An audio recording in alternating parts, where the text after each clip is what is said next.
कबीर। लेखक कहते हैं, हिंदी साहित्य के हजारों वर्षों के इतिहास में कबीर जैसा व्यक्तिमत्व, उनके जैसा लेखक अब तक पैदा नहीं हुआ। महिमा में, श्रेष्ठता में यह कबीर केवल एक ही प्रतिस्पर्धी जानता है, वह है तुलसीदास, कवि तुलसीदास। परंतु तुलसीदास और कबीर में भी बड़ा अंतर है, फर्क है। भले ही दोनों भक्त हैं, परंतु दोनों का स्वभाव अलग अलग है। उसी प्रकार उनके संस्कार और दृष्टिकोण में भी बड़ा अंतर है, उनके विचारों में भी फर्क है। मस्ती फकड़ाना मतलब मौजी स्वभाव, और सब कुछ झाड़ फटकार कर चल देने वाला मतलब छोड़ छाड़ कर चल देने वाला स्वभाव, यह उनके गुणों ने कबीर को हिंदी साहित्य में अद्वितीय मतलब बेजोड़ या अद्भुत बना दिया है। उनकी वाणी में सब कुछ को पाने वाला, उनका सर्वजयी मतलब सबको जीत लेने वाला व्यक्तिमत्व दिखाई पड़ता है। और इसी गुणों ने कबीर की वाणी में अनन्य साधारण मतलब असाधारण जीवन रस भर दिया है। लेखक कहते हैं कि कबीर के वाणी का अनुकरण मतलब उसकी नकल नहीं हो सकती, उसकी कोई नकल नहीं कर सकता। अनुकरण करने की सभी चेष्टाएं व्यर्थ सिद्ध हो जाएगी, कोशिशें असफल होगी।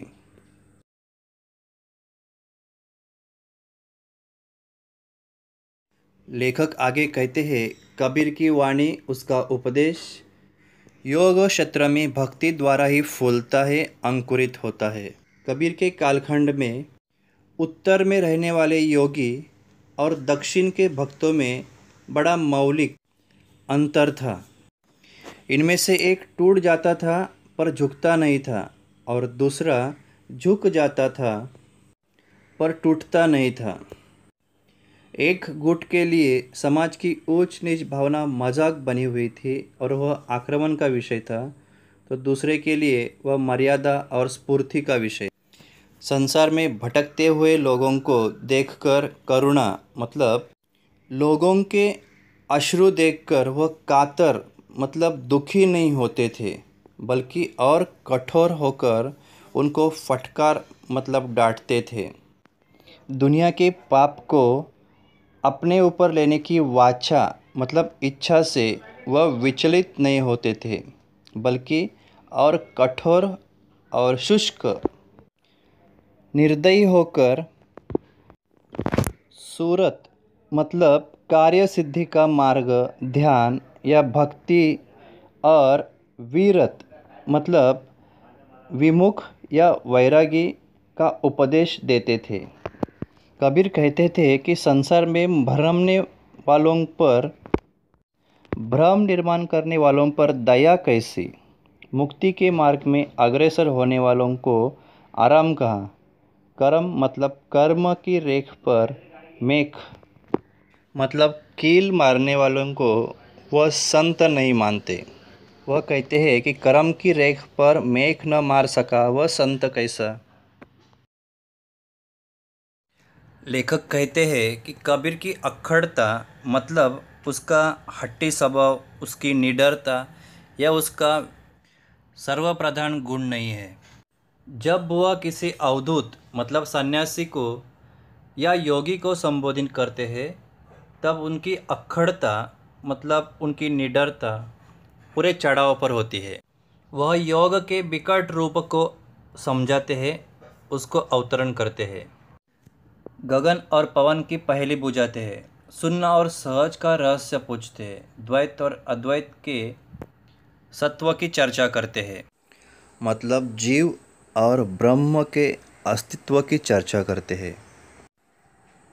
लेखक कहते हैं, वह फक्कड़ मतलब मौजी स्वभाव के थे।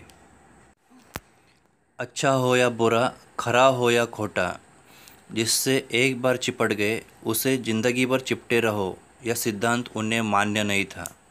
सत्य के जिज्ञासु होने के कारण उन्हें मोह ममता अपने मार्ग से विचलित नहीं कर सकती थी। अपना घर जलाकर अपने हाथ में मुराड़ा मतलब जलती लकड़ी लेकर वह निकल पड़े थे।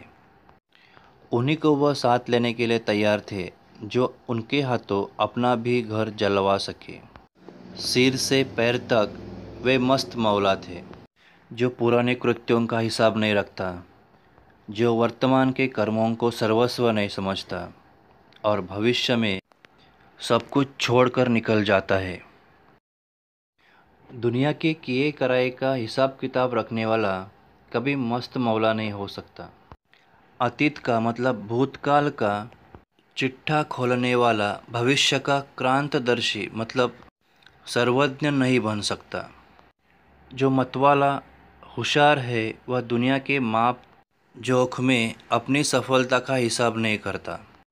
कबीर जैसे मौजी को दुनिया के होशियारी से कुछ लेना देना नहीं था। वह प्रेम के भूखे थे, मगर अपने को वह उन दीवानों में गिनते थे जो अपने प्यार के लिए सिर पर कफन बांधे फिरे। लेखक कहते हैं अपने इस स्वभाव की वजह से कभी किसी के धोखे में नहीं आए। जहाँ दिल जमता था, सोच विचार मिलजुलते थे, वहाँ वे रुकते थे। न जमा तो वहाँ राम राम करके वह आगे निकल जाते थे। योग की प्रक्रिया का उन्होंने डटकर अभ्यास किया, अनुभव किया, पर वह जचने उनको पसंद नहीं आई। उनको इस बात की बिल्कुल परवाह नहीं थी कि लोग उनके असफलता पर क्या टिप्पणी करते, क्या सोचते हैं। कबीर का यह मस्ताना, फकड़ाना और लापरवाही वाला यह जो स्वभाव है, उनकी जो अक्खड़ता है, उनके ही अखंड आत्मविश्वास का परिणाम था।